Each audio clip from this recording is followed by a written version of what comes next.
This is 6 Minute English from bbclearningenglish.com. This is 6 Minute English. I'm Yvonne Archer and I've been joined by Rob. Hello, Rob. Hello, Yvonne. Now, Rob, you may not know this, but experts say that men are the weaker sex. Can you explain that term for us, please? The weaker sex. Well, I'll try. Now, traditionally, women are generally known as the weaker sex, so they're not as strong as men and need to be protected. But in terms of health, women are the strong, healthy ones, so men are supposedly the weaker sex. Now it's time for today's question. Rob, compared with the early 1960s, each year the number of men who enter medical schools in the UK has doubled. But how many women enter medical school each year? A, about the same number. B, triple the number. Or C, tenfold. That's a tricky one. I would probably say about the same number. As usual, we'll find out the correct answer later on. So, why are men the weaker sex in terms of health? Writer Doug Devaney told the BBC's breakfast television programme how he started taking tablets for angina, a type of heart condition. But unfortunately, Doug was still getting chest pains, and a few days later, he collapsed in the street. 15 minutes later, after the initial attack, I thought, oh, well, I've got through that, and so forth. I went off and carried on my business as usual. And then but then I realised after a while that I couldn't run to the bus or anything like that, so I just thought, well, I've already been there. I don't want to be a fuss. I don't want to be a burden. Wow, just 15 minutes later, it was business as usual for Doug. He carried on doing what he usually does. Doug should have gone back to the hospital when he was still getting pains in his chest. But he didn't. Shocking. Definitely. And that helps to explain why men are the weaker sex. They find it difficult to ask for medical help when they need it, which can be dangerous. For example, Rob, did you know that men are more likely than women to get cancer and die from it? And they're more likely to commit suicide. No, I didn't know that. That's really shocking. And sad too. So if more men ask for medical attention, more lives could be saved. But did you catch the reasons Doug Devaney gave for not going back to the hospital, Rob? Yes, he said he didn't want to be a fuss, so he didn't want to draw any attention to himself. Or we can also say he didn't want to make a fuss. He also said he didn't want to be a burden.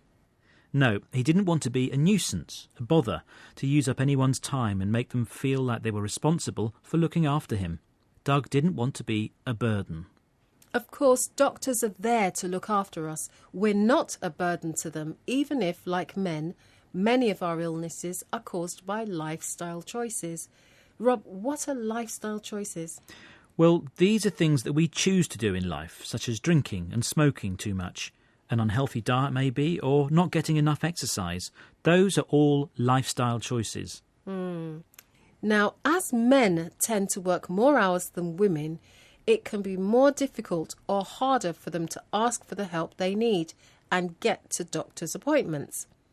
But are there other reasons why they don't? Peter Baker is chief executive of the charity, the Men's Health Forum, and Peter has a possible answer for us. I think men are still stuck in the attitude they mustn't admit there's something wrong with them. They mustn't show weakness, admit a vulnerability. And I think this makes it much harder to ask for help from a doctor or another health professional. So men have an attitude, a way of thinking that they just won't change. They're stuck in their attitude, which makes it harder for them to ask for medical help. Experts say that we men believe we mustn't let other people know. We mustn't admit that there's something wrong with us. And Doug's story shows us how dangerous it can be. Exactly. Peter Baker says that men believe they mustn't show weakness or vulnerability. But can you explain what is meant by vulnerability, Rob? Yes, if you're vulnerable, you're not at your best. Perhaps you're easily hurt, either physically because you're ill or emotionally because, for example, you're not feeling particularly happy. And men don't like to show that they're vulnerable. They don't like to show their vulnerability. So what can be done to change this situation where men are now the weaker sex when it comes to health? Here's Peter Baker again with 2 suggestions. I think we've got to do 2 things. We've got to educate men, change men's attitudes, make them more aware. We've also got to make the system much more accessible. So the medical system needs to be easier to use. It needs to be more accessible, and men need to be made more aware. Yes, men need help to understand more about when it's really important for them to get medical help and why, even if the problem was caused by lifestyle choices. Absolutely. Now, earlier, Rob, I asked, since the early 1960s, how many women enter medical school each year? And I said about the same number. It's actually tenfold. Wow, that is a lot. It is. But that's all for today's 6-Minute English. Goodbye. Goodbye. That was 6 Minute English from bbclearningenglish.com.